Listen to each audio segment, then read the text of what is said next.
What up, my Primal people? And welcome to another episode of Primal Talk. And today we're going to be covering why it is important to read. There are so many benefits of actually reading and, pursuing the interests of, just reading in general and pursuing new knowledge, new ways to learn, really. So today we have 5 awesome reasons why you should start reading. Let's get straight into it.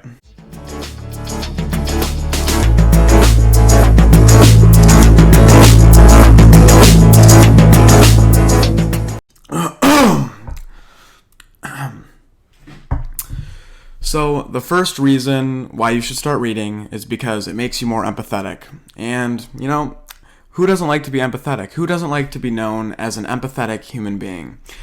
When you are an empathetic human being, you are able to put yourself in other people's shoes a little bit easier than others that, would be looked at as not, empathetic human beings. So, I have it right here. Reading is a way to escape your own life and can take you to faraway lands and put you in other people's shoes a little bit easier. So that's an awesome benefit. You can really care for others. It's awesome in all different sorts of relationships, guy or girl, to be, a little bit more empathetic. So that's awesome. That's number 1. So on to number 2, we have reading keeps your brain healthy. And I've always heard this too, like reading keeps your brain healthy, so let's dive into it a little bit.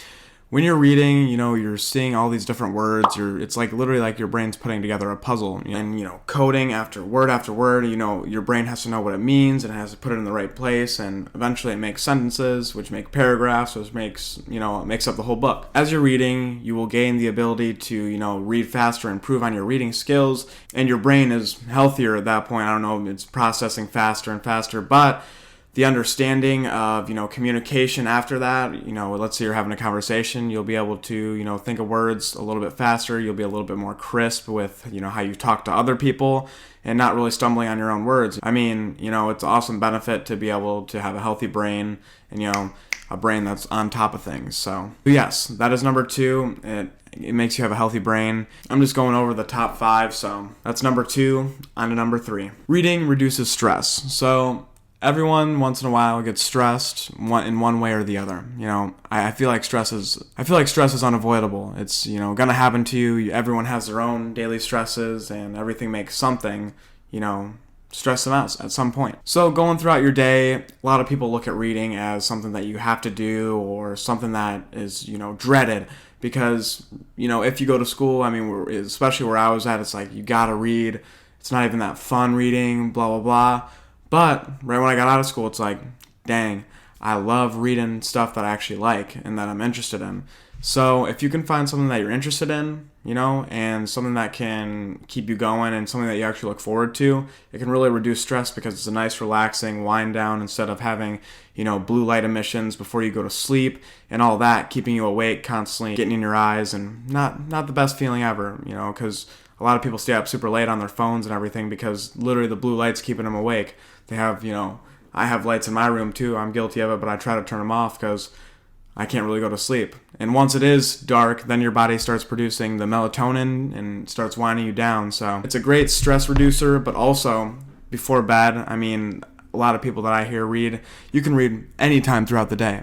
But reading before bed is almost like a next level experience that I would suggest that you try because it might reduce some stress out here. So that was number 3. On to number 4. This ties in with what I was just saying about the sleep. This is number 4. So it helps you sleep better. So like I was saying, right before sleep, you pop open a book, you're not getting the typical, blue light emissions that you might be if you're staring at a smartphone all night.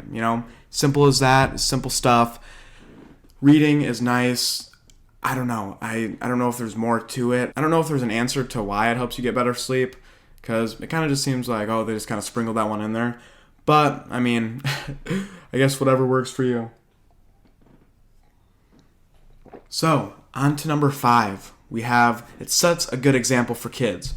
And setting good examples is awesome. A lot of people look at behaviors, especially kids, of adults or people that they look up to, And if they see someone that they look up to reading, I mean, that's going to be sweet. That's going to be, set a good example, and hopefully it can spread positivity, because reading's an awesome experience that everyone should be able to enjoy and not feel, so pressured to read something that they don't like and just knock it completely and just say, oh, I'm not a reader, blah, blah, blah. It's awesome to be able to just give it a try, to have the opportunity, and to see other people that influence you setting a good example as well. Because I actually, unorthodox, his name's Dylan, he's one of my really good friends, and he actually told me, because once I showed him all my books that I had, he told me that he got some. And I asked him, I was like, hey, did you actually enjoy the books, or did you do it out of because you wanted to get the books and it was interesting to you? And he said, yeah, because literally I saw you do it, and he thought to himself, why not? And it made me happy that he got some books, and hopefully someone can look at him and say, I'm going to get some books too. So hopefully you guys did enjoy. This is the 5 awesome benefits of reading. I mean, there's so many more, and this one's just light. It's not going in depth quite as much because, you can do that own research on your own. This is just a general push or a boost to get you going, to get you in the right direction, to hopefully start picking up books and just giving them a try. Don't feel like you have to read the whole thing. If you, only get a certain something or a certain part out of a book, that is totally okay, but you learn something from it. And having these books around just tells your brain, reminds you that, there's always more to learn. So even if you don't execute on the learning, it always keeps your mind in the right mindset, because there's always more to learn. You're never going to be the master of every single thing in the world. You can get pretty darn good at it, but you're not going to be impeccable at everything. So you can always improve, you can always learn, and I feel like that's one valuable thing that you can always learn by having books, read or unread, in your house. So hopefully you guys did enjoy this little video. If you did, make sure to like, subscribe down below. Alright, so that's that, and I'll catch you in the next video.